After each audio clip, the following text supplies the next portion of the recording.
been over 3 months since the drivers of the Road to Indy presented by Cooper Tires capped off the compacted 2020 racing season in St. Petersburg, Florida, and over 7 months since we all met here in the virtual world on iRacing.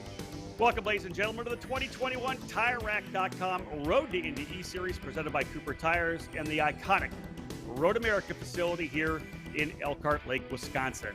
My name's Rob Howden, and I'll be joined in the broadcast booth for all 5 races of this year's eSeries by Peter McKay. And Peter, it's a pleasure to get a chance to work with you again.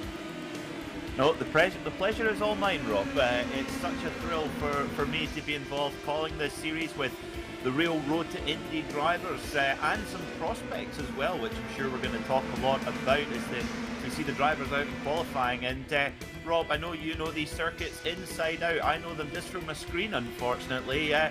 I mean, Road America, for me, it's as good as it gets. It's just such a great start to this series. Yeah, such an iconic racetrack, as you said, Peter. One of the absolute best in North America. They call it the National Park of Speed.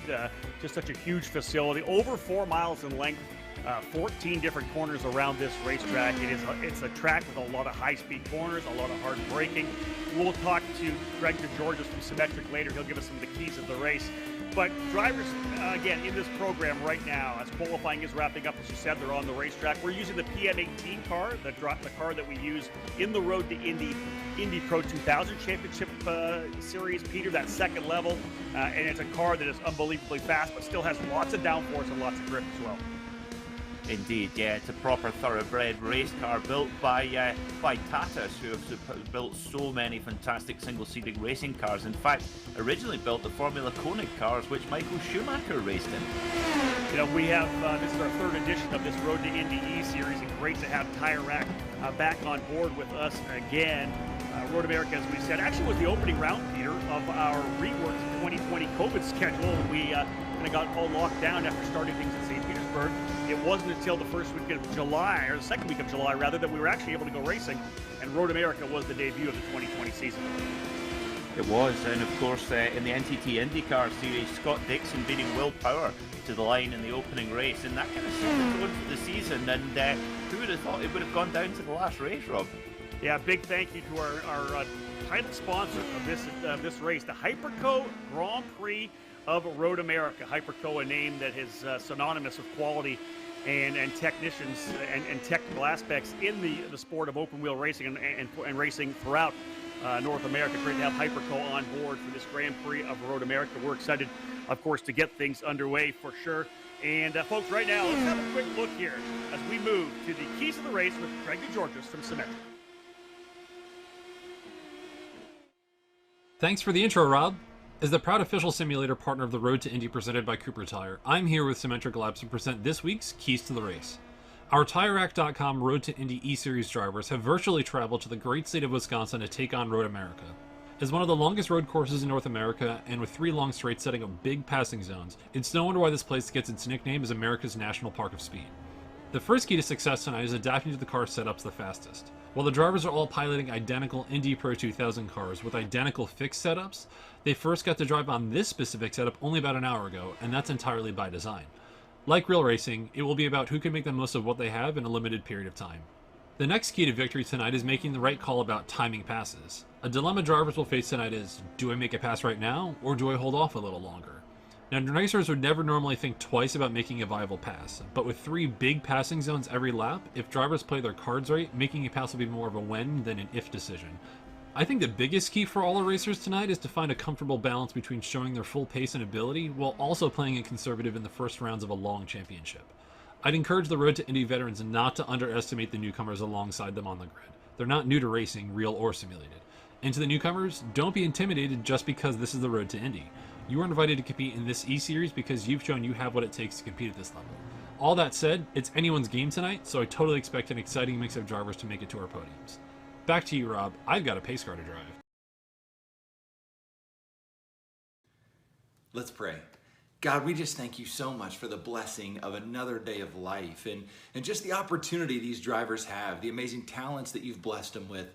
And God, for technology to be able to utilize those talents, have some fun, and get in some preseason testing as we get ready for an amazing season ahead of us. God, we just pray for a great day and a fun day of racing. And again, we just say thank you so much for the gift of another day of life. In Jesus' name, amen.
So, we buy shoes online, and socks, and shoe socks, and baby food, dog food, parrot food, gardening tools, art supplies, college classes, scarf, the scarf tube, sleeping bag suit.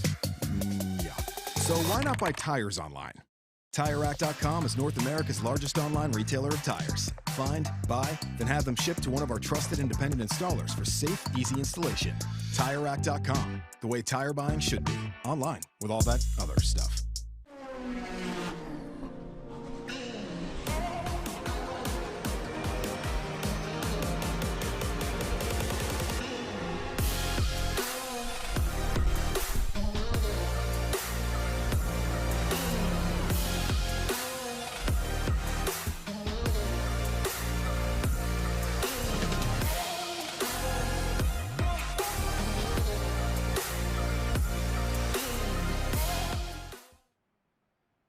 Back live here from Road America in Elkhart Lake, Wisconsin, and qualifying wrapping up, the 20-minute session coming to a close just as we wrapped up the break there. Good look at the Sargento Bridge. That's turn 4 heading out of 3 down into turn number 4. And let's have a look at the weather right now. Check the conditions, Peter, because an interesting day, obviously. Looking at the temp there, 65 degrees, kind of a spring, kind of a fall day, a little bit of wind at 9 miles per hour as well.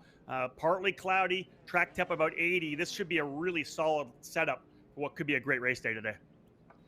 Yeah, that's the dream scenario, really, for the drivers as well. Those Cooper tires on those US Indy Pro 2000 machines are going to love that. Of course, we've only got 20-minute races today, so tire wear and tire management shouldn't be an issue, Rob, so the guys can go for it full stick. Yeah, indeed. A double header at these events, all the events that we'll do throughout this TireRack.com Road to Indy eSeries presented by Cooper Tires. A couple of 20-minute races. We'll call the second race the feature race here at Road America. And I think right now we're going to get the opportunity to have a look at a couple of drivers actually in their cockpits here. Nikita Lastishkin and Matt Clark, the Russian driver who now lives in Los Angeles. Lastishkin. Matt Clark, a young driver who won the Canadian F1600 championships, one of our Road to Indy prospects for this particular eSeries. Peter, two drivers I think we need to watch out for. Yeah, we definitely need to keep an eye out for Matt Clark. I was looking at his lap times very, very closely in practice, and he's right on the pace with the leaders. And he's going to be, we're going to take a look at the grid in a moment, but he'll be rolling off from the sharp end of the grid. Yeah, the beauty of this program here, we have drivers from all three of our Road to Indy presented by Cooper Tires series, USF 2000, Indy Pro 2000, and Indy Lights as well. Good cross-section, plus a number of talented drivers that we're calling our Road to Indy prospects. There's drivers that are running in different series, whether it be F1600 over in Europe, potentially running F4 as well. These are drivers with aspirations of making their way here to the Road to Indy. Now let's have a look at the winner, folks, of our Symmetric Pole Award. And as we roll that out here, Max Esterson, I believe, with the fastest lap. That's your Symmetric Pole winner for this particular edition of the Road to Indy E-Series. And a tremendous run there for Max to be able to get the top time.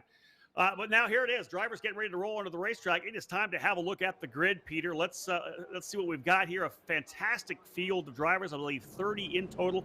Part of the action here as well. There is Greg DeGeorges there in the Symmetric Corvette. That'll be our pace car here for the Road to Indy E-Series. And the drivers, of course, gridded up and getting set to go. Let's have a look at that grid. Once they start pulling away, we'll be able to give you the lineup. Max Esterson, a 158.232.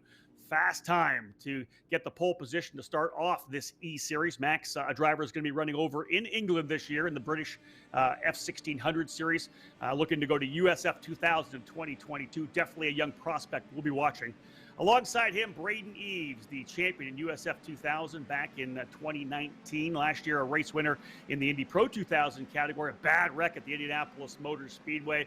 But on the mend throughout the fall, and great to see him back racing with Exclusive Autosport. Again, a very talented driver, both on the real-life road courses and ovals, as well as here in the iRacing virtual world. Road number 2, Nikita Lastushkin, veteran driver from the Road to Indy. He'll be running with a team in Indy Lights. That announcement coming soon. He'll be an Indy Lights driver in 2021. And rounding out road number 2, as we said before, the young driver out of Campbellville, Ontario, Canada, the winner of the Canadian F1600 Championships, young Matt Clark in the number 26 starting P4.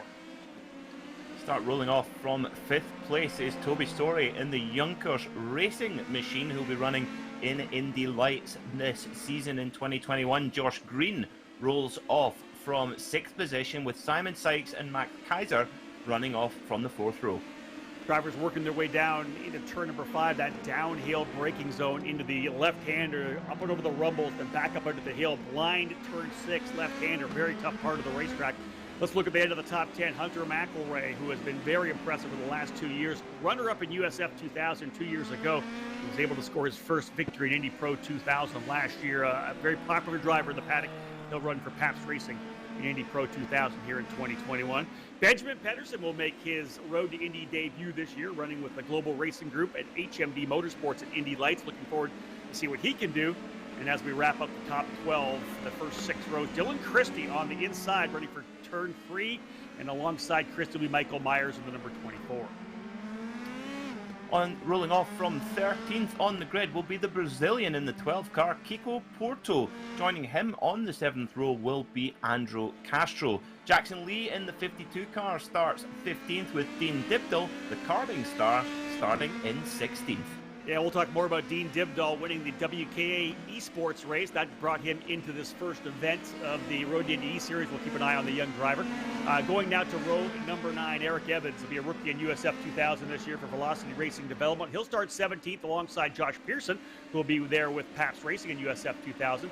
Bryson Morris, double winner in the Supercars USA Pro Tour last year, going to run with Mazda as well in the Spec Miata this year. He'll start alongside Grant Palmer, who's celebrating a birthday today, 20 years of age. He'll start 20th, ironically, in the number 30. Oh, happy birthday to Grant. Many happy returns. Matt Christensen starts 21st, followed by Eben Stammer, Trey Burke, and Daniel Frost, the Singaporean star. Yeah, let's cap off the field of the drivers coming out of Canada Corner. Yuban Sundar Murley will be 25th. Timmy Paglioso, 2-time starter, starting in the 26th spot. Hayden Bradley and Nate Aranda on row 14. And that will be it. 28 drivers set to go, although we may see LSI Eli Navarro, the Lucas Oil School of Racing Formula Car Series champion. He'll take a scholarship to D-Force Racing in USF 2000 this year. Well, folks, as I said, it's been 7 months since we went racing in the virtual world here in iRacing. Time to fire things up here at Road America. Great field of drivers from the Road to Indy, and prospects looking to make their way there in the coming years. As they work their way up the hill, it'll be Max Esterson on the inside, 2019 USF 2000 champion Braden Eves on the outside, and drivers already on the throttle, and we are green, green, green to start the E-Series. Esterson with 3 lengths as he comes across the line. Braden Eves holding on to P2 Peter. It's the dangerous run down to turn 1. Look at Matt Clark there and out on the inside, going to try and sweep through into 3rd place, but Lastoshkin doesn't let him have it as they head down through turn 2 and into turn 3. Critical corner here at Road America. Oh, a little bit of technical issues there for Simon Sykes, but gets up the inside clean and critically gets away with the lead group. Toby Sorey, brilliant start as well. He's up there in 4th already. Great start from the man from Cambridge. No doubt about that for Toby Sowery. Watching Josh Green here as well, the Troop 3 Motorsports number 33 machine. We had a rehearsal race yesterday to dial things in, a lot of carnage, but drivers able to get through the opening couple of corners. There's going to be contact there. Yeah, that was a deep move down. Someone tried to pinch in, and that did not work. You could see that happening, Peter, from the get-go. The driver who was coming into the apex needed to give some more room, and the contact was made right front to left rear. see the driver start to pull away, but there was definitely contact in turn 5. Yeah, that was Matt Clark, one of our front runners, one qualified right up there in the first 2 rows, and he's dropping down like a stone. Of course, these are fragile racing cars, single-seater racing cars, so he might well have damage that's going to hold him back. So, no luck at all for Matt Clark, but no such issue for Nikita Lastoshkin. He's up into 2nd place right now, and he's desperately going to try and hang on to Max Esterson because, well, if they let Esterson get away, he'll just go on a cruise. Yeah, I think that we know that Max Esterson, not only is he a tremendous driver, has had a lot of success in the F1600 ranks, but also a very talented driver in terms of running here in the iRacing eSeries world. This guy knows how to run on the sim, and we're seeing, you can see we're having a little bit of connectivity issues there with Simon Sykes and the Legacy Autosport, Maradi Autosport number 20. He's bouncing in and out on us here. Hopefully that'll dial in. Here's a bit of a run here further back as well. This is, I believe, Sowery making a run here on Nikita Lastoshkin. Sowery in that Juncos Racing colors. He announced that he will be with Juncos Racing and Indy Lights this year. He'll make the pass heading down into turn number 1. Move Sowery to the front of that little group, the chase group, trying to reel in Esterson. Sowery to P2, Peter. Lastoshkin now in the 3rd spot. Well, these guys, they were having a great dice when we were practicing yesterday. Will that continue? Now, Sowery and Lastoshkin, they've got to be super, super careful, and they've got to really work together now, because if they start throwing blocks and throwing moves on each other, then, well, it's going to have problems. We're going to get a replay of turn 5. Oh, that was the 18 car. Oh, that's Hunter McElroy getting his elbows out there a bit too much. It looked to me like McElroy was obviously diving to the apex, and Matt Clark trying to come across as well. As I said, it was right front to left rear contact. You really don't want to give a little more room there, but again, Hunter was being very aggressive, diving that Pabst racing machine down to the apex as well. So I would expect they'd call that racing contact. It's just incidental contact, but nonetheless, both drivers having to see if they can't recover their way back forward. And again, here's your early, as we look at it, here's your early top 10. Esterson leads. Lastoshkin runs 2nd now. Sowery in 3rd. 4th is Green. 5th is Sykes. Braden Eves started 2nd. He's fallen down to 6th spot. Benjamin Pedersen runs 7th. Max Kaiser in 8th. Kiko Porto in 9th, up 4 spots. And Matt Clark still holding on. So no damage, Peter, to the machine of Matt Clark. He's in 10th.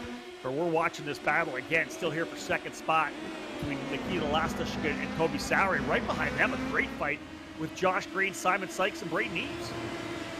So it looks like our stewards, Ryan Cobb and Johnny Unser, are not taking any nonsense at all. That is a drive-through penalty for the 18 car for Hunter McElroy. So I think that's an important precedent to set, Rob, that no unnecessary contact will be tolerated. And this is a 5-race series, and that's exactly what we want to see. The concept for these drivers is to be able to really use this, again, to get into that racing shape. We want these guys to think of this as an official racing event. They've got to give each other room. That's going to play off when we get to Barber Motorsports Park in April to start the 2021 season. They'll be giving each other room. There will be respect from drivers going back and forth. And I think, Peter, it even plays better for the drivers who are our prospects, who have not yet run a Road to Indy event. They're getting an opportunity to, number 1, work with Johnny Unser, who will be a race director throughout the season as well, when we go real-life racing, but also to get a chance to race with a bunch of drivers that they could be going head-to-head with in coming years. Yeah, it seems that Simon Sykes is contending, well, we say he's contending with internet connection issues. In fact, that's Sowery! For Sowery! Whoa, he flips it around. I think he might have just about missed the walls by some form of miracle there, Rob. Well, we know that part of the racetrack is tough because you're trying to roll so much corner speed coming out of the corner, and as you go over the rumbles there, you can lose that rear end. You get a little bit of exit oversteer, and the car can go around, and we saw that happen yesterday to Max Esterson when we had our rehearsal race, and it happened as well to Toby Sowery. He has dropped out now to 6th position after that spin, and that's going to leave Braden Eves with an opportunity to start putting some pressure on Lastoshkin now for P2. Looking at Kiko Porto, who had 4 podiums last year in USF 2000. We understand he will be back this season as well. Brilliant debut in the Road to Indy for the young Brazilian. Of course, there's such a long line of great Brazilian drivers in the NTT IndyCar Series, both past and present, as we see Matt Clark. Well, that's good to see, Rob. It looks like Matt Clark, whatever contact, well, the contact that there was, if he's carrying damage, he doesn't need to be, doesn't seem to be holding him back. He's on the charges, young Mac Park. Well, this is it. The entire season, last couple of years, running in the Canadian F1600 series. And this is a jump up to him to run this Indy Pro 2000 car. Although, as I said, he does a lot of sim racing as well. I believe we have another replay for you here for an incident on the racetrack. Let's have a look. Here's your live shot. There's Sowery going around. Yeah, just lost the rear end of the car, Peter, and that will happen in that corner. These drivers are always dancing on the ragged edge. Yeah, and of course, when these elite engines light up, they can be pretty aggressive if you're not on top of it. And we saw it there, Toby Sowery, but I gotta love full points for style there to catch that and turn it into keep the car pointing in the right direction. Now, there's an interesting little battle here going on. Listoshkin has just dropped back slightly, and Braden Eves is now up into second position. Now, we know Eves is super quick in the sim, as is our leader Max Esterson. In fact, they actually are teammates in the Vendaval team that had not one, but 2 cars in the very top split of the iRacing Daytona 24-hour. Yeah, that does speak volumes in terms of his speed here in the sim world as well. We know what Braden can do when he's racing actually outdoors, because of course the champion in 2019 of the USF 2000 program, running with Cape Motorsports, has now moved over to the exclusive Autosport last year, able to score a victory at Mid-Ohio, and was, I think, going to be a championship contender before that really nasty incident that he had at the Indianapolis Motor Speedway in the road course. Following Benjamin Pedersen, now another driver we're looking forward to watching, a former winner in the British F3 Series, will run with Global Racing Group in the Indy Lights program this year. Benjamin having a pretty good run here now in that 9th position. But we've just got some great racing all around. Oh, is that someone in the beach there on Canada Corner? Somebody might have dropped the wheel. I thought I saw a car sitting there, but maybe wrong. Yes, absolutely. Benjamin Pedersen, of course, knows how to win here at Road America. He had a few wins here in the USF 4 Series as well. So watch for him to come through the pack. Looking back at Simon Sykes, now we've come back to his connection issue. Simon will have no idea that his car is doing that. It's actually more of a problem for his competitors. It's kind of like people who snore, Rob. They don't know they're doing it, but it's annoying to those around them. That's a fantastic comparison for sure. Again, as we're rolling through here, just coming closer to the halfway point of this 20-lap race, or 20-minute race rather. Max Esterson is the leader. Braden Eves runs in second, and Nikita Lastoshkin in third. Another replay for you here. Let's pick up what our producers were able to show you. Here comes the replay coming down through the kettle bottoms over to Canada Corner. Peter had said that we had a little bit of a dust up, and we'll see a move down to the inside there, whether our driver has a bit of trouble. Oh, that's a full spin coming through there. And that'll be the car I spotted on the beach. Okay, I'm glad my glasses don't need adjusted. Trying to figure out which driver that is. Number 12, Akiko Porto, I believe, the driver going around there. And again, Peter, you could see that happening. He tried to carry so much speed into the corner. Once he started to get the car rotated in, couldn't control that rotation, and the rear end went around on the entry to the corner. Yeah, it was certainly, he was really asking for every last bit of performance. Now, this is a great onboard shot with Benjamin Pedersen, because this shows us that although this car has really good aerodynamic grip, quite a bit more than the USF 2000 car, when you're going around the carousel, you need aero and lots of it. But the problem is that the car in front throws out quite a lot of dirty air, which kind of harms the aerodynamics. So the driver's got to be careful not to ask too much when they're running in the dirty air or the slipstream. Well, the carousel, one of those tough parts of this racetrack, off camber, very quick. You're trying to stay on that throttle. You'll see a lot of drivers potentially, as you said, Peter, tucking out a little bit to the driver's left to get a little more airflow over that front wing, trying to plant in front of that car. If you're right up under someone's gearbox, you're going to get what's called aero wash. Oh, there's another driver spinning again. I believe that might have been Sowery. This time Sowery heavy into the wall, contact coming out, and Sowery right in the middle of the racetrack. So contact for Toby Sowery. He'll head to pit lane. The second incident for the driver out of England as he loses it coming out of turn 14, and it just jets straight, driver's right into the concrete wall, and Sowery will take a trip to pit lane. And Peter, that's how fast it happens. When the car gets away, it gets away. And you know, you're talking about a really top-level driver. You know, Toby's won in a lot of categories in single-seater racing where you're with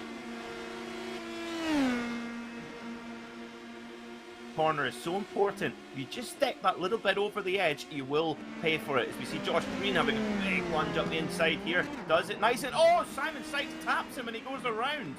Oh dear. Oh, Oh, Josh Green's not going to be happy about that. Oh, just gets flipped around in time. But look at Matt Clark. He's back up to 6th position coming back through the field. Yeah.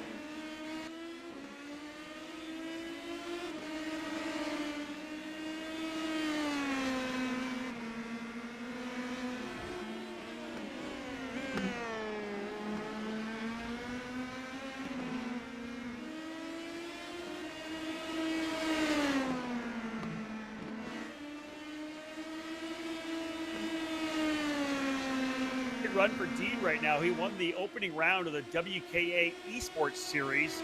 That series brought to you by AMAX Racing and Summit Racing Equipment, and was able to win that to get a chance to come and run here in the TireRack.com Road to Indy eSeries presented by Cooper Tires, and he is showing well. Running right now in that 8th position, Peter. Pretty solid run for a driver who is just 13 years of age. That's absolutely exceptional. Reminds me of the young Elvis Rankin, who of course runs in the Rigmotech paddock, and maybe we'll see him in the road to Indy one day. I certainly hope so. But yeah, what you just saw there on the screen, Simon Sykes and Josh Green, both that incident under investigation, and it's been reviewed. No action. It's different incident. Number 51. That's Sowery. Sowery. Okay, yep. So that might have been when Sowery had the crash. I don't think there'll be no action for the one we just saw there with Sykes and Green. While we're sitting here with about 7.5 minutes remaining in the first race, keeping an eye here on Matt Clark and that number 26 machine. Give a shout out to the good folks at Cooper Tires, obviously a huge partner of the Road to Indy. If you get a chance, you're watching the broadcast here, whether it's on the Team Cooper Tire Facebook page, on the Road to Indy TV app, or if you're watching at home on Rev TV Canada, give them a follow at Team Cooper Tire on both Instagram and Twitter. They do a great job following everything with the Road to Indy, and of course at Road to Indy TV and the different series, USF 2000, Indy Pro, and Indy Lights. Great way to follow us on Twitter, Facebook, and Instagram. We do a lot of social media feeds. If you're enjoying what you're seeing here on Rev TV, we welcome you to come out to one of our races throughout the season. Make sure you follow all of our Road to Indy eSeries events as well. Peter, you and I are going to be working the next 4 Wednesday evenings, and we're looking forward to getting to all the different racetracks on the series. We certainly are. I couldn't think of a better way to spend a Wednesday evening than calling this fantastic action with you, Rob, as we see Josh Green, who's well, although he had a little bit of an issue there with a bit of contact with Simon Sykes, he's recovered very, very well and latched onto the back of Pedersen and Clark very quickly as they come down pedal bottoms towards Canada Corner, and Josh Green's clearly got a lot of pace here. He goes to the outside of Clark. Clark sees him coming. And it's just make sure he says, shuts the door, says, no, you don't. That was a tight move to the inside of Canada Corner for young Matt Clark again. The young Canadian driver has had a lot of success coming up through the karting ranks. His father, a former Team Canada member at the Rotax Grand Finals, one of the biggest world karting events each and every year. Mac trying to follow in the footsteps of his dad, but even going a little bit further, trying to see if he can't get his way into the Road to Indy. This year he'll be running in the US F4 Championship with a focus on USF 2000 for the 2022 season. And the great thing about Matt Clark as well, Peter, we'll talk more about him. We'll get a chance to talk to him potentially if he gets onto the podium in the feature race later on today. But here's a driver who is very focused on the engineering side of racing as well. And he's told me many times he wants to be a race car driver, but if it just doesn't happen for him, he wants to be a Formula One or IndyCar engineer as well. So here's a guy that knows everything inside the car and when it comes to data and engineering a race car as well. So I think you'll see this kid getting better and better. That's a name you want to know for sure in Matt Clark. I think, and for a 16-year-old young man, that's an incredibly mature attitude to have, because even when he particularly if he makes it as a racing driver in the NTT IndyCar series, that engineering knowledge will put him well ahead of his competitors who don't have it. So, and of course, race cars, they're not going to get any less complicated, are they, Rob?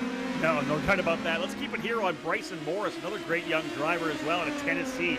The number 39 running for Performance Analytics. He won six of the 8 races at the Supercards USA Summer Nationals this year, the Pro Tour event. That entire Pro Tour, which is the largest karting event, karting series, national series in the country, got compacted due to COVID down to 6 races over 2 weekends at Newcastle Motorsports Park in Indiana. And this guy just stepped up and dominated both the primary classes and the senior categories, the X30 Senior and the KA100 Senior class. He's definitely a young driver to watch. Bryson Morris is going to run with Mazda in their grassroots level program, their club racing factory seat this year. He and Alex Berg getting those picks.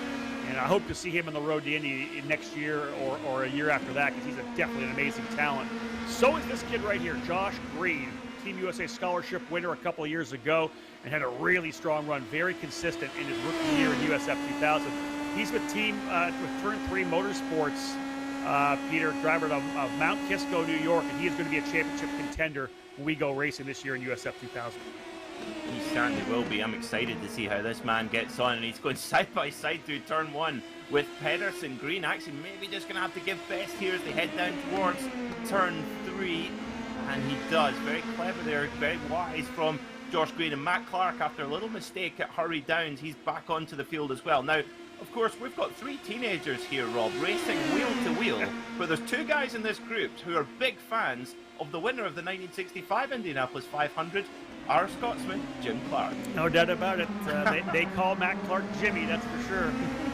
One of the things I really love about this battle here right now, this is the beauty of this eSeries. This is why we're doing this, because you look at the cross-section of the drivers here. You've got Benjamin Pedersen with long experience. He's going to Indy Lights this year. Then you've got Josh Green, who'll be running in his second year in USF 2000. And then we got the 26, the young 16-year-old Matt Clark, who is in F1600 last year, F4 this year.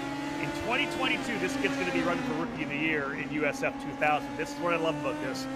Get all these drivers, put them in the Tatis PM18, put them on a track like Road America, and let them go head-to-head. Absolutely, and of course, I think throughout this series, Rob, we're going to see some drivers who are looking to get onto the Road to Indy ladder, who are in this series, who feel like going and taking some scalps, because of course in sim racing we're on a fixed setup tonight as well, so each of these cars is truly identical. So it's a great way, as we see now, a big lunge up there from Eric Evans, textbook move at Canada Corner, a little wiggle on the exit, gets the move done nice and clean. Yeah, he's battling up there with Bryson Morris. And you mentioned the spec setup. We'll give a shout out to Apex Racing Academy. They provided us with a spec setup for all of our drivers, so big thank you to them. We'll talk more about Apex throughout the rest of the racing season. They help us out with the setups that we give these drivers really the day of. We don't want them to do too much testing. We give them a little different setup for these races. Watching Eric Evans, he'll make his rookie debut this year running with Velocity Racing Development in USF 2000. We'll transfer to this battle here. 13-year-old Dean Dibdahl on the number 21. The WK eSeries, Peter, uses our USF 2000 car at iRacing. Peter, Dean's really stepping up now to the PM18, and what a great run he is having. P7 right now, representing the World Karting Association very well today.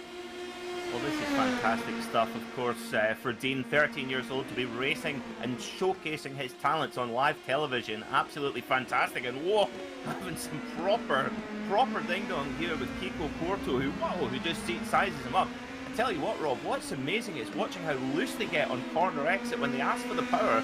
These cars, they're like, okay, give me a minute. I'm a single-seater racing car, but I need a moment to get this power down. Yeah, let me take a set coming out of the corner. Now, one more shout-out here for Dean Dibdahl. Impressive. This young karter does sprint kart racing, which is the shorter tracks as well. But he's also a driver that has ventured out into road racing, where karts run on a track here like Road America or Daytona or Mid-Ohio or VIR. At 13 years of age, this guy's run what's called a lay-down enduro kart, where you're literally laying on your back. The aerodynamics are amazing. Top speeds are very high. I like that Dean has run different parts of the sport to dial things in. Now, let me tell you this right now. 20 seconds remaining. There's a spin there for the 33 going around. Trouble for the 33 of Josh Green, spinning, trying to carry speed, Peter, into Canada Corner. We are coming down to the end of this, and we're going to get the white flag, I believe, this time by, as we're right down to it. We got to see whether or not our leaders get by the stripe. We may get the checkered flag. No, there he is, Esterson there, out front nicely. He has received the white flag through the Briggs and Stratton Bridge here, turn 2. Peter, final lap in our heat race to start off the day. An absolute domination from Max Esterson. I tell you what, when he comes over here to the UK to run F1600s, I'm going to invite him over for a beer so he can show me how to drive like this, or try anyway. Well, hey, we'll come back to that later because, you know, I'm of course here in the Eastern time zone like so many are in this race. I know you're in Scotland right now. Am I correct? Like That's correct. What time is it? It is 20 past midnight, but wouldn't be anywhere else. You're a good man, Peter. I appreciate you putting in the time. Here's Esterson. We're going to stay on board with him now as he works his way through turn number 6, the very quick, flat-out turn 7 as well. All up over the rumbles, hitting the marks perfectly. Max Esterson showing very well here right now. What a great way to get the job done. The driver out of New York, New York. Esterson, you see on the side of the car the MPI logo. That's Max Pappas Innovations. Of course, Max doing a lot of work in the steering wheel world. Still does a lot of coaching. We get to see him out at the kart track ever so often down in Mooresville as well. But again, here's Nikita Lastishkin running in that 3rd position. Pretty solid run thus far. And again, Lastishkin coming down through the kink. But the driver who we need to look out for here right now is Esterson. We're still on there with Josh Green. He's fighting it out with the 21 of Dibdal. That's the fight right now for 7th position. Dean having a great run in the top 10. Josh getting back to 7th. But coming out of the final couple corners, folks, checkered flag going to fly. Here he is at a turn number 14. What a way to start off the 2021 TireRack.com Road to Indy eSeries presented by Cooper Tires. The winner of race 1 at Road America, Max Esterson, as he will cross the line as your winner.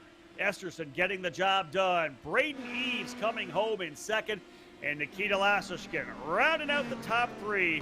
Folks, don't go anywhere. When we get back after this quick break, we're going to talk to the winner, Max Esterson. An important decision is afoot. This man is about to buy tires on TireRack.com. Tire Rack is the leading online retailer of tires in North America and a repository of advice and expert reviews. And it's done! All that's left is to arrange for safe, easy installation at one of our independent recommended installers. Well, I guess he did that too. TireRack.com, the way tire buying should be. As your uncle, I want you to know that on the road to life, there will be rough spots, and they will chew up your tires. I recently took a road trip to Greensville to attend a chili cook-off. Rough roads all the way down. I drove there on these Cooper Discoverer and Duramax tires. You know, they're made with the durability of off-road tires, but for on-road driving. Without them, we might never know the winning bean-to-meat ratio of a good chili. And those are the things in life, my friend, worth driving towards. So go with the Coopers. Cooper! I'm hungry now. Welcome back to Road America. What a tremendous run there for Max Esterson as he was able to pull away to a 4.3-second victory over Braden Eves and Nikita Lastishkin. We're, of course, going to do what we can right now to get Max into our staging room to get a chance to chat with him here in the broadcast booth. But again, the drivers will jump back behind the wheel, a little warm-up session before we head out with our next 20-minute race, the feature race of the day. And I believe we've got Max now. Let's bring him into the broadcast booth and have a quick chat with the winner of the heat race here at Road America. Waiting for Max to come and join us in here. Of course, finishing off his cool-down lap, a tremendous run for him. Getting out front and really putting down the laps.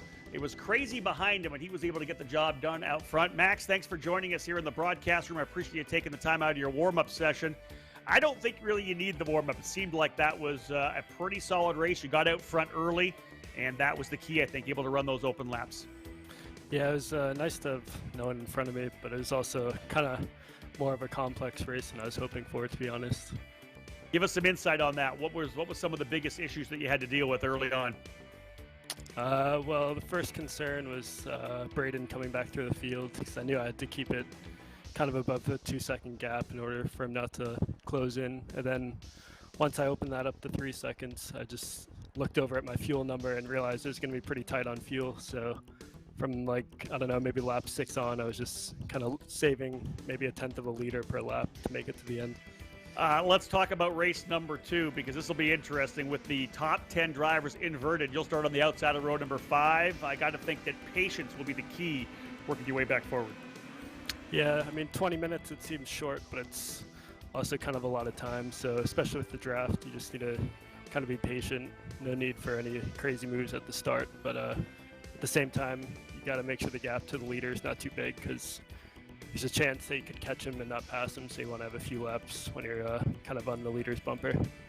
Overall, were you happy with the way things went in that opening race? Anything surprise you at all? Or did you really just, did the plan kind of go exactly as you expected? Yeah, I mean, apart from the fuel is all expected, but yeah, it's fun time. Well, congratulations, man. Well done. We'll let you get back to the race car. I know the warm-up's heading up here. We got another race still to come, but hey, well done on that opening race win. Thank you. Well, Peter, Max Esterson, we talked about this from the get-go, didn't we? If he was able to get out front, we know his talent both in real-life racing, but what he's able to do here in the sim world as well. This guy is absolutely unbelievable. Really impressive as well. And the thing is, I think to succeed in this series, you've got to have, I mean, we know that all the guys are talented in the real world in racing, but I think having the combination of that real world craft and the sim racing, knowing the ins and outs and having that experience of this iRacing software is absolutely critical. And I think that's one ace card that not only Max Esterson, but Braden Eves have as well. So drivers all back on the racetrack for a bit of a warm-up here to get things dialed in for what will be the feature race of the evening. Stay with us, folks. More to come here on all the platforms, including Rev TV. An important decision is afoot. This man is about to buy tires on TireRack.com. Tire Rack is the leading online retailer of tires in North America and a repository of advice and expert reviews. And it's done! All that's left is to arrange for safe, easy installation at one of our independent recommended installers. Well, I guess he did that too. TireRack.com, the way tire buying should be. Rickmotech, high-performance sim racing equipment. Whether you're just looking to have fun, train for race day, or become a serious esports competitor, Rickmotech has you covered. Hundreds of name brand parts. Support from experts that love sim racing. Trusted by the pros. There's only one place to go. rickmotech.com. Welcome back, folks, to Road America, and kind of a midway section of tonight's Road to Indy eSeries race, brought to you, of course, by Cooper Tires and TireRack.com. Drivers onto the racetrack for what will be a warm-up session. We'll take the results of the opening race, invert the top 10 to give you the grid, but if we can get the producers to bring up the results of round number one, I'd like to be able to have a look at that. Peter, while we wait for that, here it is right here. An amazing run, 30 points the haul for Max Esterson out of the gate, driving for Esterson Racing. A little Team Pelfrey on the side of that car. That could be a teaser for 2022. Braden Eves, a good run. He fell back into the field a little bit, was able to get his way up into second for Exclusive Autosports. And Nikita Lastishkin, who we'll see running this year in Indy Lights, coming home P3. A good run, though, for Matt Clark, Peter, after that issue early on, fighting his way back up to P4. I think so, yeah. Very impressive from the young Canadian in the 26 car. You know, he was pointing the wrong way at turn 5 on lap 1 and really fought through very tenaciously, actually, as well, which in this reverse grid race, as we come into now for the feature, that's going to be a crucial skill. We can leave that up. I'd like to go through the results there if we possibly can. I think we have a bit of time before we're going racing here right now. So let's have a look. We'll give you the top 10, maybe the top 15. Kiko Porto finishing in that 5th position. Dean Dibdahl, what a great run for the young 13-year-old representing the World Karting Association. Bryson Morris coming home in 7th spot. Josh Green had an up-and-down race. He finishes up in the 8th spot. Dylan Christie, his teammate this year, coming into the 2021 season at Turn 3 Motorsports. He finishes 9th. And Benjamin Pedersen, who was running up there in the top 5, ends up in 10th. Eric Evans, Simon Sykes, Max Kaiser, and Michael Myers rounding out the top 14. Rookie in USF 2000 this year, the reigning Lucas Oil School of Racing Formula Car Series champion, Eli Navarro for D-Force Racing, capping off your top 15. So I got to think we're getting ready to go, Peter, for the next race. I think they're lining the drivers up. And again, it's a long pace lap around this track here at Road America, over 4 miles in length. It'll give us lots of time to look at the grid when we get ready to roll.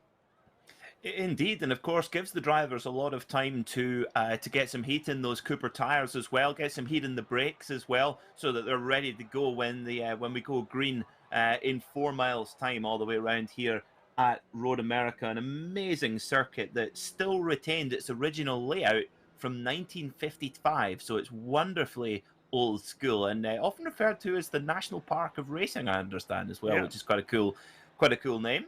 The National Park of Speed, I believe is what they call it. It's absolutely beautiful, Peter. To be honest, there's just all the parkland around, and when racing comes, when the NTT IndyCar Series is there, along with us from the Road to Indy, presented by Cooper Tires, campers everywhere. People love their racing in Wisconsin. It's a place you have to go. You get a cold beer. You make sure you get yourself a nice Johnsonville brat. You have to have that to have the full Road America experience. And as these drivers pull away, this is a favorite track of a lot of guys. And you mentioned it's kind of an old school track. And I remember talking to Max Chilton the first time he came here in Indy Lights back in 2015 with Carlin Racing. He said it reminded him of Spa. That was a track that he kind of would reference it to. And he really loves getting around this track here at Road America. I've never thought of it like that, but now you mention it, yes, absolutely. I was actually booked to visit here. We were meant to be coming over to the United States from a wedding last summer, and as soon as I heard we were going to the United States, I immediately checked the racing schedule to see where we could go. And there was a race weekend, an IMSA race weekend on at Road America. Have to be paused for another year. The wedding was paused as well, so we'll have to come back. I have to say, Rob, I am a bit of a Corvette fan, so I'm very, very happy we've got the new C8R as our pace car for the Road to Indy eSeries with TireRack.com and Cooper Tires. Well, I'll tell you this, Peter, you get a chance to get over here for one of our races on the Road to Indy. Of course, you and I are going to work together for all of these events, so I'm going to make sure we get you up in the broadcast booth. At whatever racetrack you're at, you help me call some sessions. Here's a good shot of a couple of our drivers again. This is the cams they have in their particular sims. Simon Sykes on the right side there in the number 20. Dylan Christie in the number 22. You see the different setups these drivers have. And again, the realism, Peter, of these cars is absolutely unbelievable when you're driving here in the sim. I love doing it myself. I don't get a chance to drive that much. But you talk to a lot of the drivers and how it really gives them the opportunity to get a feel for a racetrack, to learn a racetrack before they go there if they've never had a chance to race that facility. Indeed, and I think the one thing you can guarantee is that this software and the hardware as well that the drivers are using, if it wasn't realistic, they wouldn't do it because they wouldn't want to risk getting into bad habits. But it boggles my mind, Rob, that we can have this kind of technology in your own home at an accessible price. You go to a company like Ricmotech, and they'll set you up with a full system for your house, and you can use it for training, or like you and I, we could use it for fun. Yeah, very much so. Drivers working their way around here right now. And again, one of the big things, of course, with iRacing was the introduction of the Tatis USF 17 and PM 18 last year. And that has set us up very nicely for this year's eSeries. Let's have a look at the grid as we're coming through the carousel right now. We'll give you a look at where these drivers are going to line things up here with the flip. Top 10 invert, it'll be Benjamin Pedersen for Global Racing Group starting on the pole alongside Dylan Christie. Josh Green starting third inside of row number 2. Bryson Morris on the outside starting P4. Starting on the third row of the grid will be our karting star, Dean Dibdall, starting alongside the Brazilian Kiko Porto. Matt Clark will start from 7th with podium finisher from race 1, Nikita Lostkoshkin rolling off from 8th. I have no doubt in my mind that we're going to be keeping an eye on these two drivers who occupy row number 5. It's Braden Eves on the inside in the number 91 for Exclusive Autosport. Max Esterson on the outside, the winner from race 1 in the number 80. And then capping off the top 12, row number 6, we'll see Velocity Racing Developments, Eric Evans alongside Simon Sykes from Marati Autosport and Legacy Autosport. Rolling off from row 7 will be Max Kaiser and Michael Myers, and behind them will be Alicia Navarro and Hayden Bradley. Daniel Frost, winner last year in Indy Pro 2000, starting alongside Timmy Paglioso on row number 9. Max Christensen, second last year in the Lucas Oil Dual Formula Cars Series, starting 19th alongside Trey Burke, a 16-year-old dirt racer who we'll see this year in USF 2000. And the last few before we go green, Toby Sowry, watch for him. He will start from the 11th row alongside Nate Aranda. And finally, Andre Castro and Yuva Sandramurthy. A couple more drivers to mention.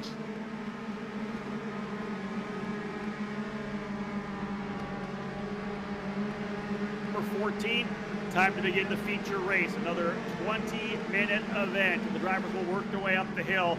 We're about set to go green. Again, it's Pedersen and Christie on the front row. 9th and 10th is where they finish.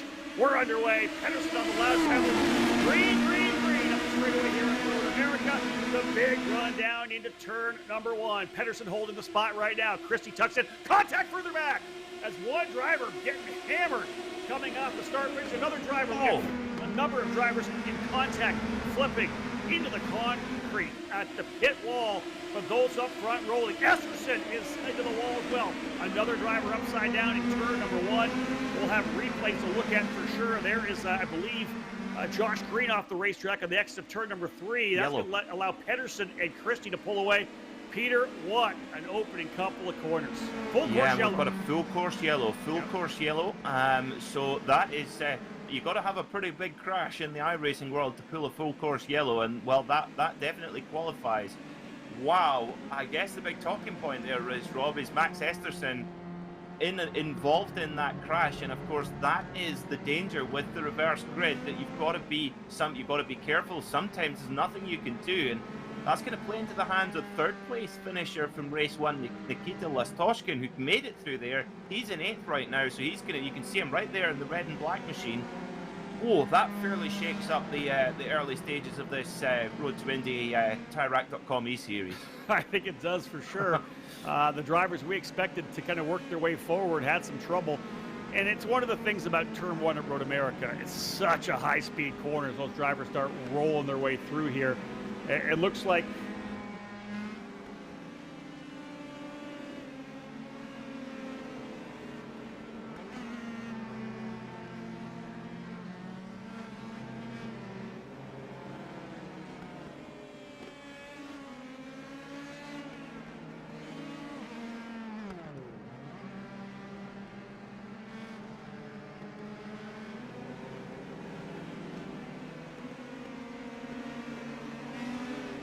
an important decision is afoot. This man is about to buy tires on TireRack.com. Tire Rack is the leading online retailer of tires in North America and a repository of advice and expert reviews. And it's done! All that's left is to arrange for safe, easy installation at one of our independent recommended installers. Well, I guess he did that too. TireRack.com, the way tire buying should be.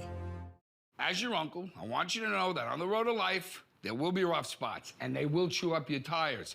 I recently took a road trip to Greensville to attend a chili cook-off. Rough roads all the way down. I drove there on these Cooper Discoverer and Duramax tires. You know, they're made with the durability of off-road tires, but for on-road driving. Without them, we might never know the winning bean-to-meat ratio of a good chili. And those are the things in life, my friend, worth driving towards. So go with the Coopers. Cooper! I'm hungry now. Welcome back to Road America, our feature race here on the Road to Indy eSeries, brought to you by TireRack.com and Cooper Tires. Again, big thank you to Tire Rack for being part of our program. We're going right back to green. We had a quick little break there. We are underway once again. Pedersen's going to see that green flag and jet away. And Peter, once we get settled in here, I know you got some comments on what actually happened here. We'll get back to that in a second. Here comes a couple of the Turn 3 Motorsports drivers side by side as I believe that's Josh Green. Oh, the inside Christie goes around. That is Dylan Christie going around, and I think he collected at least one or two other drivers as well. It might have been Kiko Porto, Matt Clark in the 26, going off the outside of turn number 3. It just hasn't been an easy day for Matt Clark, the young Canadian. He's going to fall to the very tail of the field. If there's no damage, we'll be able to watch him come forward. Esterson's trying to dig his way back into it as well. He's up to P6. I'll tell you, Peter, you can't look away because there's just so much action here. No, you cannot. Yeah, but we're getting instant reports coming through from race control. Car 51, Toby Sowry drive-through penalty. So a disastrous start to the season here for Toby Sowry for Junckors Racing. But well, I have to say we thought Max Esterson was done because it was a big wreck. But somehow he's made it through. He's in 4th and got a few wounded cars there, just making their way down on the grass at Hurry Downs. But I think that might have been Kiko Porto, possibly, that got into the back of Dylan Christie there at the start. We will get a replay of it as well, but more carnage. And what is it they say, Rob? Yellows breed yellows. No doubt about it, especially here at Road America. As I said, the opening corner very tough here. We're watching Toby Sowry work his way back up, but remember, a drive-through penalty he has been given already. He's fighting with Daniel Frost, along with the number 91 of Braden Eves. Right in the middle of this fight, the 35 of Max Kaiser in there as well. We'll see what Toby does. I believe, as you said, he's going to get a drive-through penalty for the contact. Esterson trying to fight his way back forward. How about Dean Dimdahl up into the second position right now? Winner of the opening round of the WKA AMAX Racing Esports Series, brought to you by Summit Racing Group. And let's have a look at the replay here. Here they are, Peter. Coming up the hill, we've got the live shot to the left. There's the contact there. Big contact further back. Number of drivers making huge contact into the wall. You can see these guys just shooting left, shooting right. That's the replay of what happened further back. And man, that was a lot of carnage coming up to the line.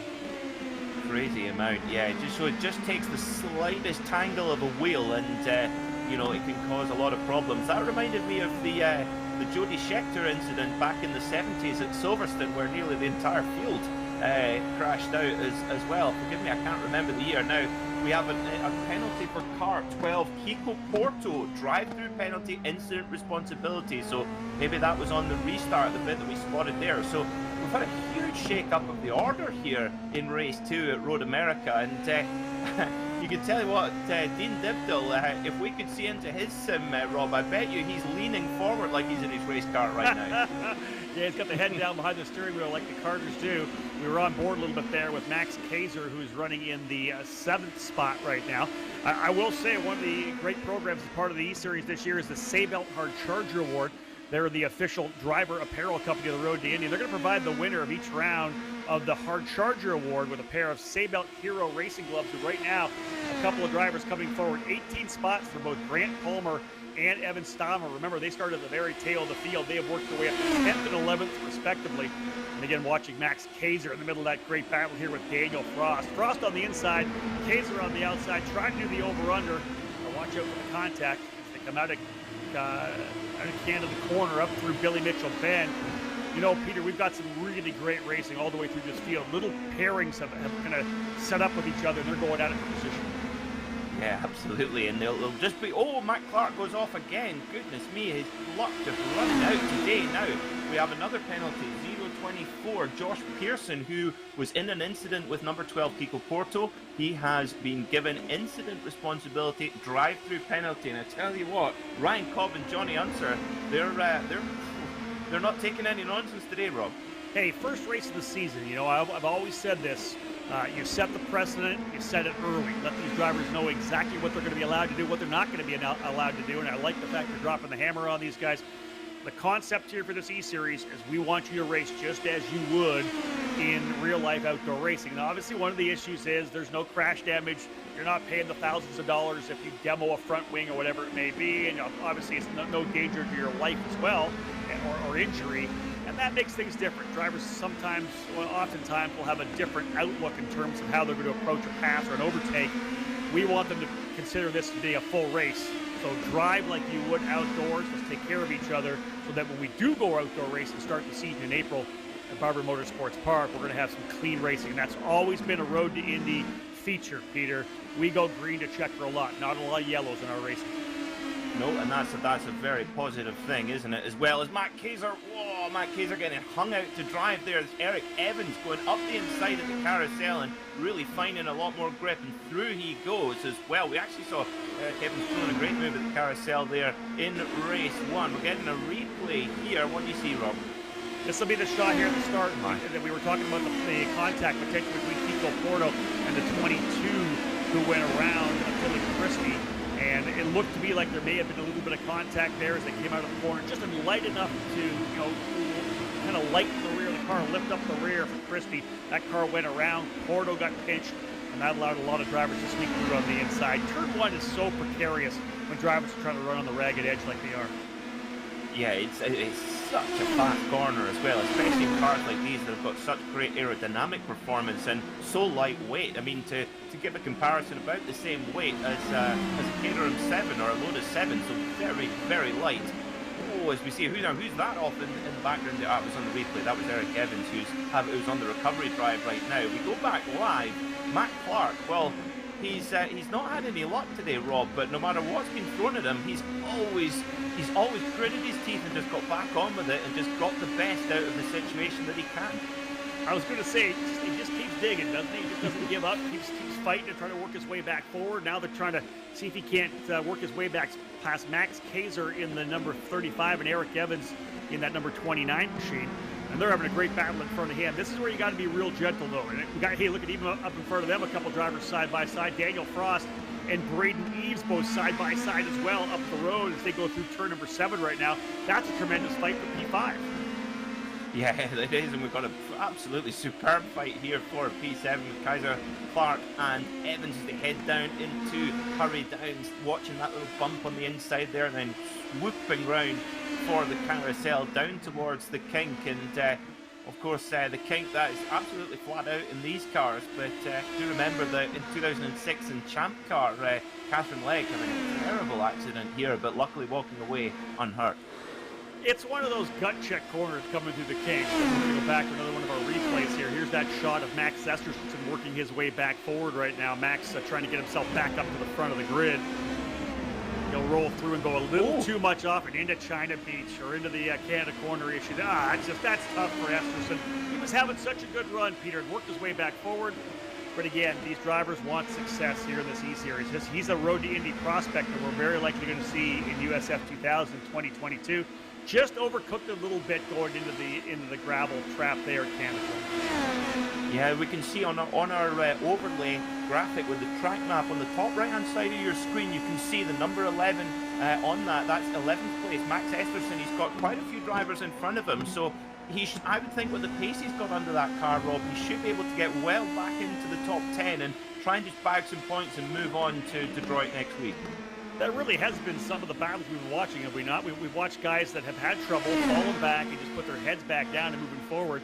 Here's a great battle here for second place. This is Dean Dibdahl, the young 13-year-old karter, and Michael Myers, who had made the move from ATV racing, got an injury, hurt his back, and then moved to cars, and he made his debut last year running for Legacy Autosport. We hope to see him back in USF 2000 this year. He's obviously doing a lot of sim work and is really impressing us here. The 19-year-old having a good run here, P3, and coming up behind him, Josh Green, turn 3 motorsport driver, ready to get back in the fight. Benjamin Pedersen's up the road, Peter, but we got a good fight for second and third here. Yeah, I was just going to mention Ben Pedersen. You know, when you're not getting TV time, when you're not getting mentioned from you and I, it means you're doing the perfect job. If you're leading and you don't get TV time, it means you're doing it very boring, which means you're doing it very perfect. Exactly that, right? You want to be out of sight and out of mind if you're getting the job done. And as you said, Benjamin Pedersen, who will run this year in Indy Lights with Global Racing Group and HMD Motorsports. Excited to see what he's going to be able to do in the top rung of the road to Indy. And of course, remember, the champion of Indy Lights, the champion of all our series, getting a scholarship to move up that next level. In Indy Lights, a $1.1 million scholarship, 3 races in the NTT IndyCar Series, including the Indianapolis 500. That's what those drivers will be fighting for. Indy Lights makes its return to the road to Indy after a year's hiatus here in 2021. Solid lead for Pedersen as he works his way down into turn number 1. Look at Josh Green here in the draft of Myers. Can he make a move down into turn 1? He jinxed to the inside. Can he get it done on the brakes? There isn't a very long braking zone. And Myers just, I tell you what, fantastic respect there from Myers. He gave him plenty room. And, well, Green doesn't necessarily return the favour there. He barged his way past. And Michael Myers is thinking, he had better manners than ATV racing. That's exactly that. Green pushing hard to work his way forward. One retirement, I believe Grant Palmer, I think, fall into the tail of the field. So our hard charger right now will be Evan Stammer, a young driver we'll see in the Lucas Oil School of Racing this year. Stammer, a top driver for in the Margay Ignite Karting Challenge.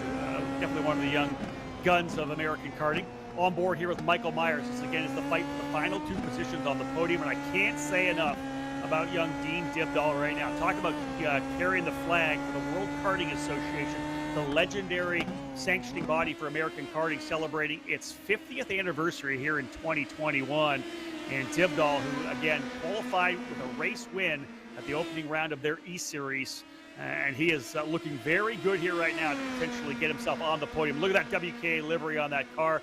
I'm sure he's wearing that with pride right now. 13 years of age, Peter, and really battling out with some of the young guns of the road to Indy. I was going to mention the livery, one of my favourite designs actually on the grid for this Road to Indy E-Series. competition as we head down into Canada corner. Dibdall has to go very defensive there, and Green goes for right around the outside. Now we've seen Robin Liddell pull that off in a Camaro in the IMSA Pilot Challenge, and he gets it done. Much easier to do in a single-seater car, of course, and that was an inspired move from Josh Green there. And now Michael Myers says, oh, I fancy a bit of that as well. Less than 5 minutes remaining in our feature race number 2 here today at Road America in the opening rounds of the TireRack.com Road to Indy eSeries, presented by Cooper Tires. My name's Rob Howden, the voice of the Road to Indy, and joined all series long by Peter McKay.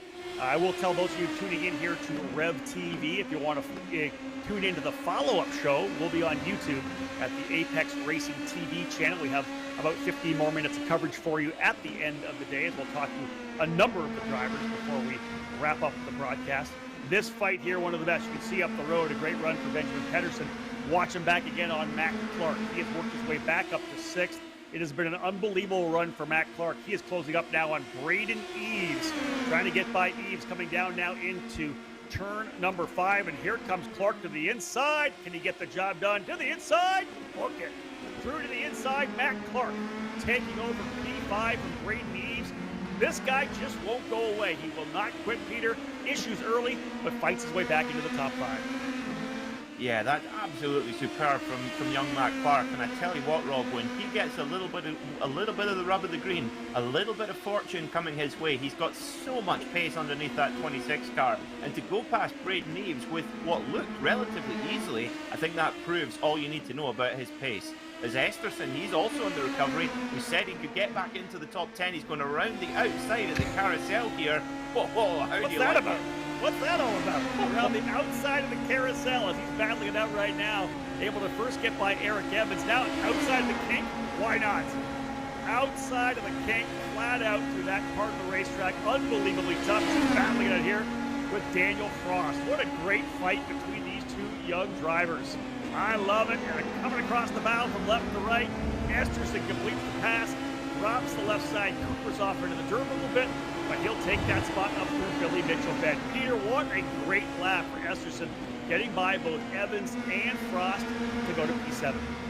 Wow, that is, I mean, not often do you see someone hanging around the outside of the carousel and then around through the kink. I didn't think you could fit 2 cars through the kink like that. Absolutely superb stuff. Now, Dean Dibdall, whoa, just in getting a little bit locked in a battle here with Myers, and look what Josh Green's been able to do. As soon as he got that clean air, he's gone. And, well, Dibdall and Myers not really able to answer back so far, but we've got a tiny bit of this race left. If they work together, they might be able to drag their way back up to green and see if they can fight for those last podium spots. Yeah, Dean Dibdall still having a good run here, P4. He's going to be fighting out with Michael Myers for the final step on that podium, but a great run for the young driver representing the WKA. I will update. I think I said that Esterson had been able to get by Frost. It was actually Eric Evans and Max Kaiser that he was battling with. Daniel Frost, P7 right now, a little further up the road. Max Esterson now in 8th, having got by. He's still in that fight, though, with Eric Evans. This is it right here. This is not done at all. Kind of figured, Peter, that Esterson may be able to stretch away, but you got to give it up for the Velocity Racing Development driver, Eric Evans. He's putting up a fight here. He really is, yeah. He's not letting Esterson have it. And this is a really interesting dynamic here, Rob, and I think it's going to give us a little look into what we might be able to expect for the other rounds here in the Road to Indy E-Series, because we saw on pure pace, you know, Esterson able to put it on pole and then control the race from the front.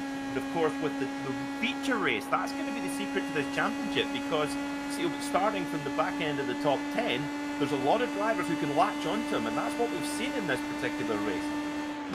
Well, survival, I think, in the opening laps of that second race. If you won the race, you're starting back in 10th, you got to get through Road America, that big, long run into the very quick turn 1 right-hander. Same goes when we go next week to Belle Isle and Detroit, where you've got that kind of right-left combination into the other tight right-hander down in turn number 3. At the opening lap is going to be crucial for the drivers who have won race 1 and started deep in the field in race 2. But here's the Dirtfish car. Let's give Benjamin Pedersen a little time as he crawls under the Briggs and Stratton Bridge here at Road America. Great run for the pilot we'll see in Indy Lights this year. Again, Dirtfish on the side of the car. He worked his way up through Formula Regional Americas, did some racing in the British F3 Series as well. A very talented driver who's going to be one of the stars this year in Indy Lights. Yeah, really excited to see how Ben Pedersen gets on in the Dallara chassis Indy Lights car. I mean, you're starting to really ratchet up the speed, and especially when you get onto those big ovals. My goodness me, they're going to be it's going to be a bit of an awakening for any driver really. But for Benjamin, he looks equipped to handle the challenge. Great to see Dirtfish getting involved in the road racing world. Of course, very involved in rallying as well. They've got their own rally school. But I tell you what, Rob, here in the UK, they're doing an amazing job with covering the World Rally Championship with some really, really good content on their site. Benjamin Pedersen going to be having a bunch of great teammates as well with HMD Motorsports and Global Racing Group. He'll be alongside David Malukas and Linus Lundqvist this year in that under that tent. So it'll be interesting to see what he can do. I believe we're going to see the white flag, or have we seen the white flag as of yet? This is the last lap? I think it is. This is the final circuit. We're past the time limit. We're going to be very tight up to capping things off as well before we say goodbye to our viewers on Rev TV. If you are on Rev TV and want to watch the follow-up show, head to YouTube and go to the Apex Racing TV channel. Peter and I will have a good wrap-up show to cap things off. But folks, coming up here to cap off race number 2 here at Road America. He started a little further forward this time. What a great run. He'll work his way up the hill here at Road America, and the winner of race number 2 is Benjamin Pedersen. He'll take the victory for Global Racing Group and HMD Motorsports. Tremendous run for him. The battle for the final positions. Great run as well for Josh Green. He ends up in second. Michael Myers coming out over that battle with Dean Dibdahl. Folks, don't go anywhere. We'll try to sneak in an interview with our race winner, Benjamin Pedersen, after this break. Hey, your Uncle Cooper here. Once upon a time, there was a girl named Goldie, my niece, your cousin, and Goldie didn't know which tires were right for her. The first ones were too much tire, and then the next ones were not enough tire. Anyway, long story short, Goldie found the Coopers, and they were just right. What a happy, practical ending. Go to sleep. I love you. Go with the Coopers. Cooper! Rickmotech high-performance sim racing equipment. Hundreds of name-brand parts. Expert support. Rickmotech has you covered. There's only one place to go. rickmotech.com. Welcome back to Road America, folks. Almost wrapping things up here for the opening round of the eSeries on Rev TV. Let's get a chance to talk to our race winner. I believe we've got him into the staging room. We'll bring him up for a quick interview. Benjamin Pedersen had a tremendous run. Again, closing up against the time here. Pedersen showed extremely well, got out front, and was able to get the job done. I see him in the staging room right now. We'll bring him up here momentarily and get a chance to talk to Benjamin after what has been a great race for him. Otherwise, Josh Green having a good run as well, coming home in second. Michael Myers able to wrap up that battle with Dean Dibdahl. And again, waiting for Ben to come and join us here, Peter and I, in the booth before we wrap things up. Those of you on Rev TV, please make sure you join us as well over at Apex Racing TV on YouTube. We'll cap things off. Looks like we're not going to get a chance to talk to Benjamin Pedersen. We'll get him on the other side of the break, folks. So join us at Apex Racing, and we'll cap things off again. Peter, it's been an excellent show. We've got lots more to come with our wrap-up show. But those of you folks joining us here on Rev TV, we really appreciate it. It's been a lot of fun getting this program underway, and we hope that you enjoyed the coverage here as well. Join us again, folks, for round number 2 of the Tire Rack Road to Indy eSeries presented by Cooper Tires. Next weekend, we'll be at the virtual Belle Isle in Detroit here on Rev TV. We appreciate you guys being with us. See Benjamin Pedersen still in the car. We were able to get him up where we needed to, but still in the car, rolling up to start and finish. There's Michael Myers there as well. Good opportunity. Here's a couple of drivers on different ends of the road to Indy. As I said, Benjamin Pedersen's going to be racing Indy Lights this year, one step away from the NTT IndyCar Series. Michael Myers looking to run his second year, his sophomore season in the USF 2000 Series. Once again, folks, we hope you join us again next week, next Wednesday evening. The virtual Belle Isle in Detroit. Fantastic racetrack and street circuit's going to be a lot of fun for sure. And you got to join us. It's going to be just some tremendous racing. Folks, on behalf of everyone from the road to Indy, my broadcast partner, Peter McKay, my name's Rob Howden, ladies and gentlemen. Bye for now. Recently took a road trip to Greensville to attend a chili cook-off. Rough roads all the way down. I drove there on these Cooper Discoverer and Duramax tires. Without them, we might never know the winning bean-to-meat ratio of a good chili. So go with the Coopers. Cooper! So, we buy shoes online, and socks, and shoe socks, and baby food, dog food, parrot food, gardening tools, art supplies, college classes, scarf, the scarf tube, sleeping bag suit? Yeah. So why not buy tires online? TireRack.com is North America's largest online retailer of tires. Find, buy, then have them shipped to one of our trusted independent installers for safe, easy installation. TireRack.com, the way tire buying should be. Online, with all that other stuff. Your great-grandma used to tell Uncle Cooper the best stories, like Goldilocks and the Cooper tires. The Coopers are just right. Goldie's no sucker. What a lady. Go with the Coopers. Cooper!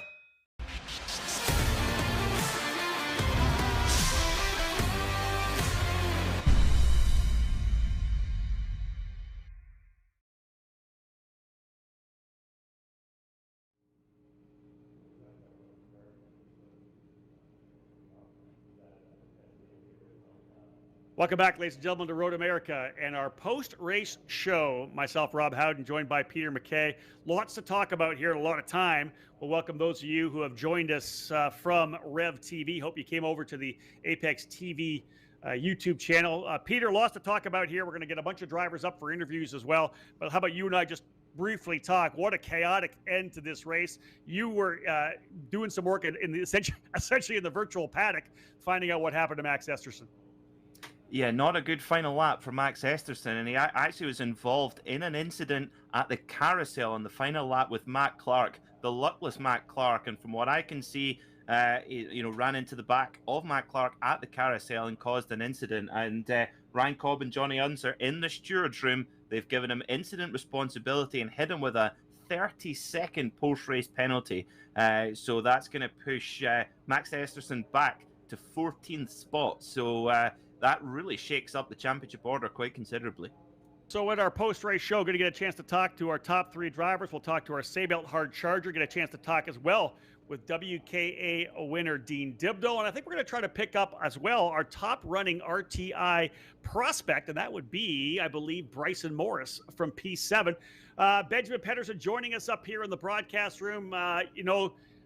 Benjamin, some chaos in race number one, but when you get a chance to start out front, it makes things a little bit easier. And dude, you did not put a wheel wrong. Congratulations on the win in race two. Yeah, thanks, Rob. Man, that was a tough race mentally, just trying to stay focused the whole race. Obviously, the start was pretty chaotic, but once I got some clean air, I was just super focused to not make any mistakes, and happy to get the win. Overall, one of the things that we do here is give you that setup for the track, very late. You don't get a chance to test that setup throughout the weeks coming into the race. How was the setup itself? Were you able to adapt to it pretty quickly? Yeah, it was awesome. And I mean, this new PM18 car on iRacing, the whole model it works really well. I've driven this car in real life. So yeah, really, a great platform for all the drivers here in the series to just focus on racing. The car is in a really good window, and it just allows us to focus on racecraft. And yeah, in general, just a great way to start the year, get the mindset going. And yeah, a lot of fun. I really enjoyed it. Well, that's what we want to hear for sure. Let's take an opportunity to talk about the fact that you're going to be racing Indy Lights this year with Global Racing Group and HMD Motorsports. You've done a bunch of testing already in the Dallara IL15. How excited are you to get in that race car and get out racing at Barber? Man, more than excited. I can't express my facial expressions enough when I had my first test day in the IL15 Indy Lights car. Going from 300 horsepower to 500 with push to pass is quite a step, and it is a handful, but in a good way. So really looking forward to Barber and getting this season going. Well, Benjamin, we're excited to have you here on the Road to Indy. This, of course, is really your debut for us, your introduction to the Road to Indy fans. You've been running another series over in Europe and here in America. We're going to have you all to ourselves in the Road to Indy this year, but you made a fantastic debut. Congratulations on a great run here in race number two. Thanks, Rob. Appreciate it. Benjamin Pedersen, folks, a tremendous run there for Global Racing Group with the Dirtfish branding on the side of that race car. I'm going to pass it over now to my colleague Peter McKay as he stands by with second place finisher Josh Green. Josh Green, welcome to the Road to Indy TireRack.com eSeries commentary box. That was a fairly hectic day out there. Tell us about it from your seat.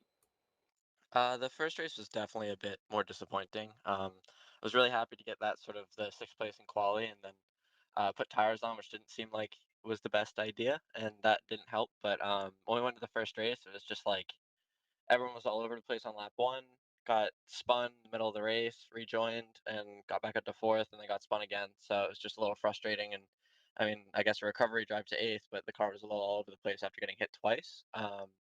And then in the second race, I'm not really sure what happened at the start. I thought I broke super early, but still had to sort of take avoiding action and then rejoined in whatever position I rejoined in. Had a good fight back, so it was a lot of fun. It was a good, clean race with Michael and the guy in the WK car. I didn't catch his name, but it was a lot of fun. So yeah, thank you guys for having me.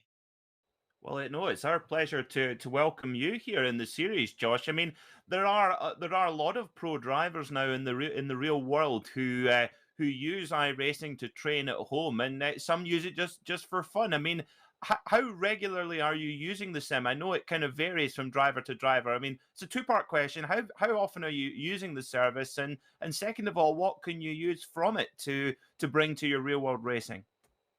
So using the service is kind of on and off for me. I'm trying to do a lot of the iRacing special events this year with like all the endurance races, and I just did the 24 Daytona with a group of guys, and we're planning up the 12 hours of Bathurst. So um, obviously quite a few hours put in for those sort of endurance races just to get prepped. But the biggest thing for the sim, I think, to real life is first of all just overall seat time. You sort of like, and especially in events like these, like you get to deal with the pressure, which is huge because that's something you really don't get in real life until you're there on the race day. I mean, I often get a lot more stress in the sim than I do in real life, which I still find quite odd.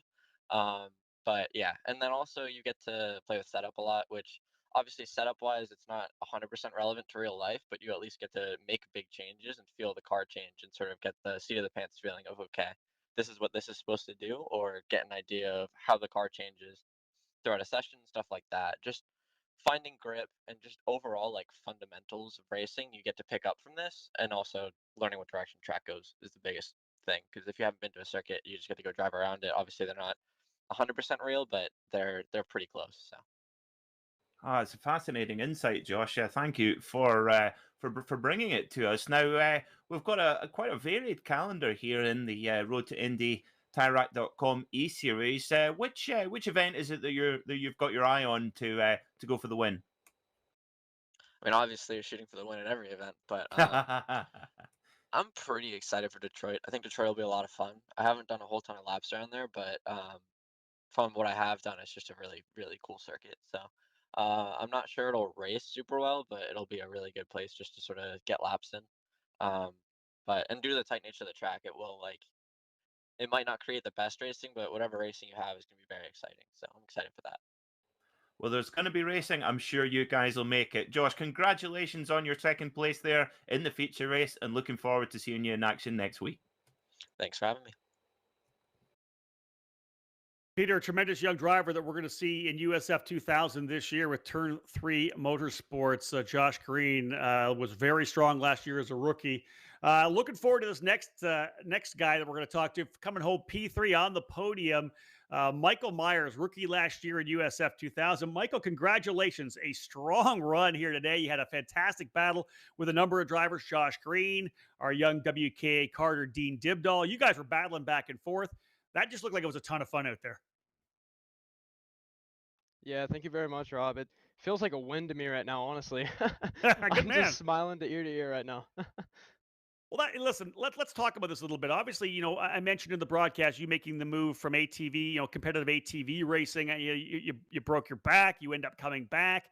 You focus on car racing, and you've fallen in love with it. You got a chance to run this year, this past year with Legacy Autosport racing in the USF 2000. You're fighting to come back, but you really have embraced the iRacing and the sim racing world to really give you the seat time that you didn't get. So many of these other guys, right, race karts all their young career.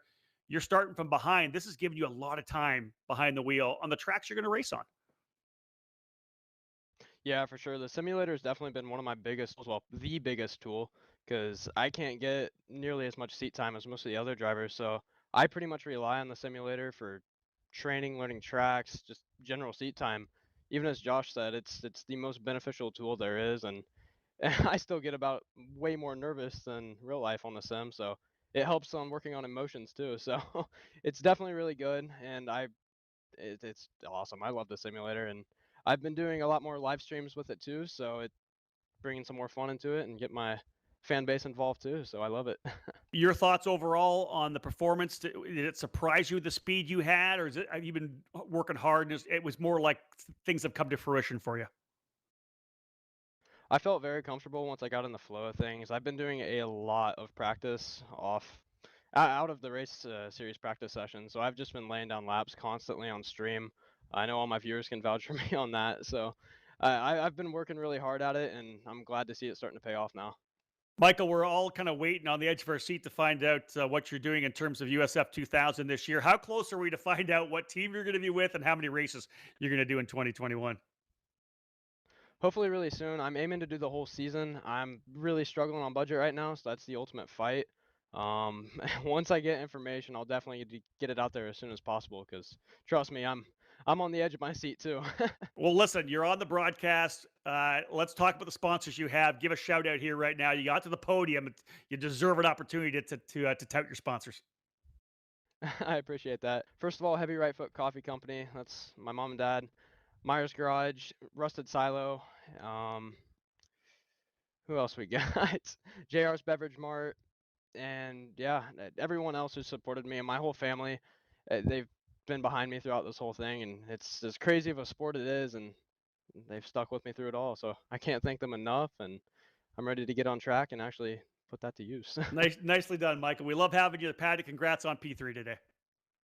Thank you very much, Rob.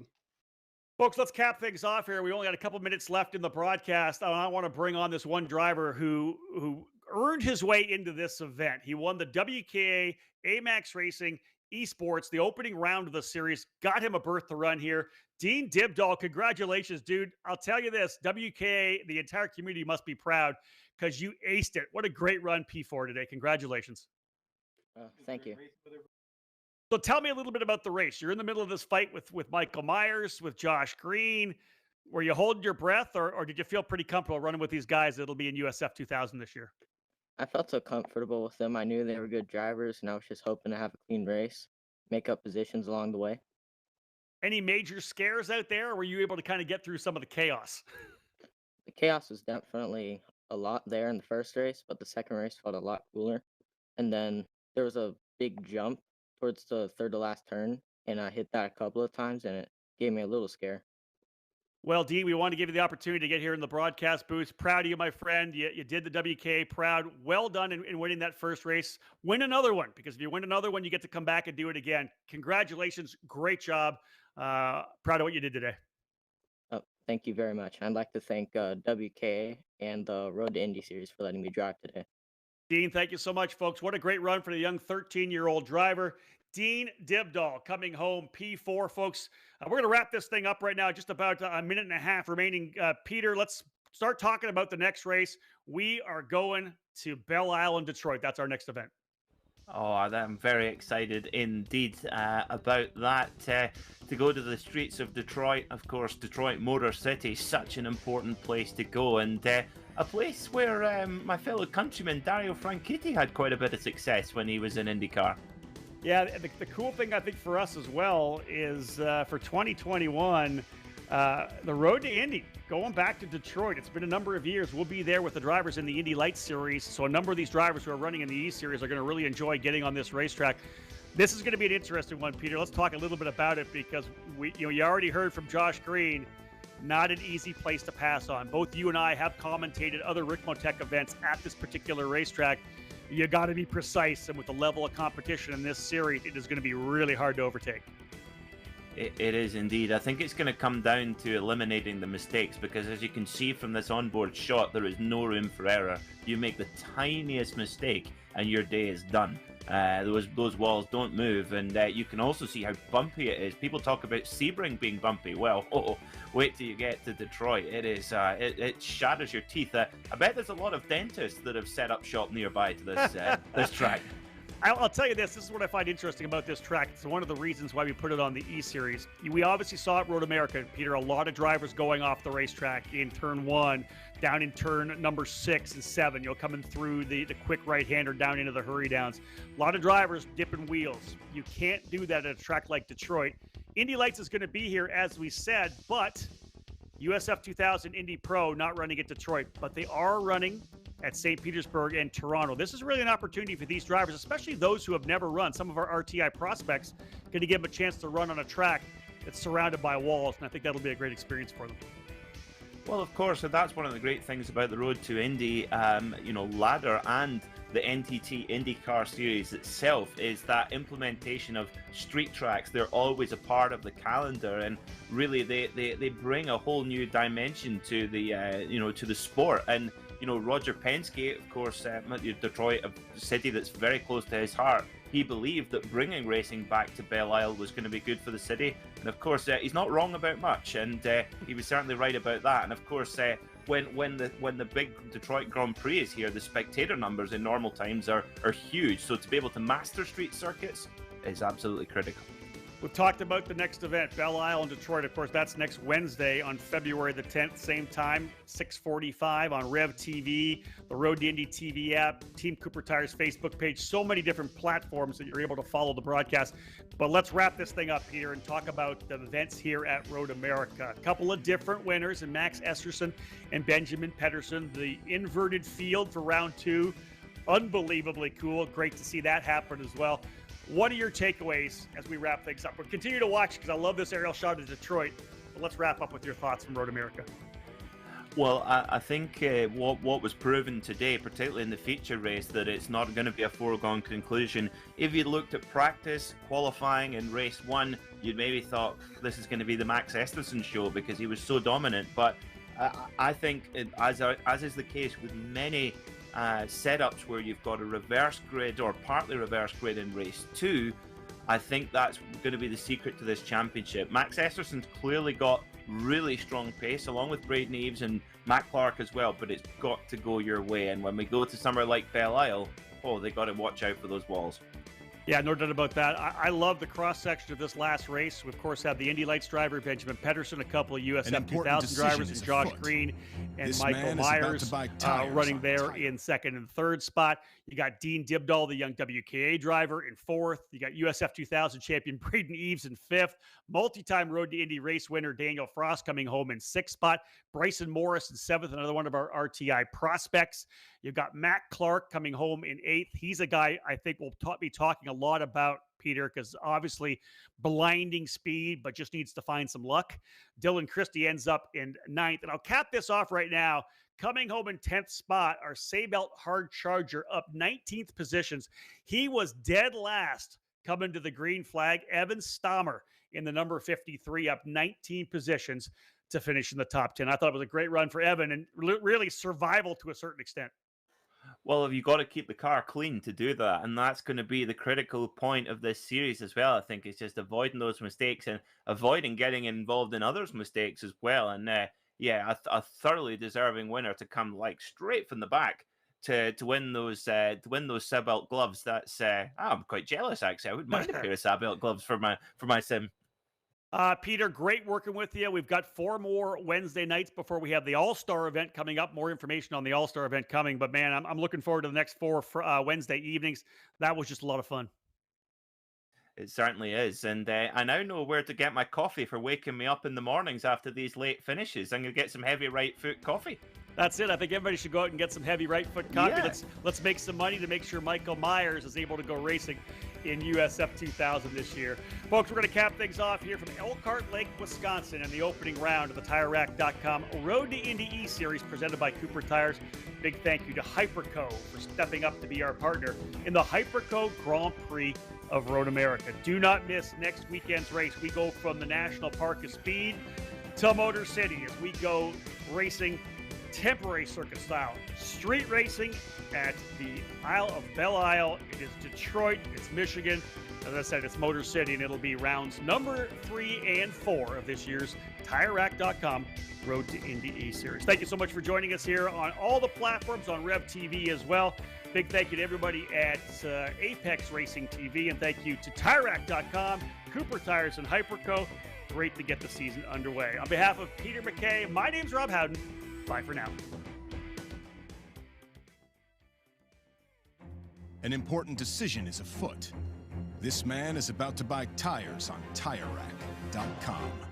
Tire Rack is the leading online retailer of tires in North America and a repository of advice and expert reviews. And it's done! All that's left is to arrange for safe, easy installation at one of our independent recommended installers. Well, I guess he did that too. TireRack.com, the way tire buying should be.